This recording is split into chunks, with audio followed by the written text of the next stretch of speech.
السلام عليكم ورحمة الله تعالى وبركاته. صباح الخير يا وجوه الخير. واش راكم؟ واش راهو الجو عندكم؟ ربيع ولا صيف؟ باسكو في الجزائر ما عندناش، في المغرب العربي بصفة عامة ما عادش كاين الربيع، كاين الصيف ولا كاين الشتاء. اليوم الجو مليح عندنا، الجو هايل، الشمس ماشي سخونة بزاف ولا ربيع ولا لا، مي الشمس ودافية الحالة شوية. خرجت قلت نشري باش ندير كاطو، ما مشريت هذه اللي يديروا بها الكاطو. ساعة كي وصلت للدار انا بديت طيبت الطيابه الاولى، وشوفوا واش صرالي المفاجاه. شفتوا هذه الالومنيوم تبل؟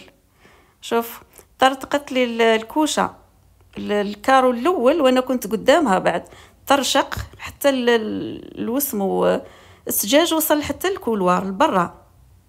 والله العظيم واش راح ندير؟ قدر الله وما شاء فعل. هذه هي. المهم تهلاو في رواحكم، نشري كوشه جديده باش ندير الكاطو. باي باي.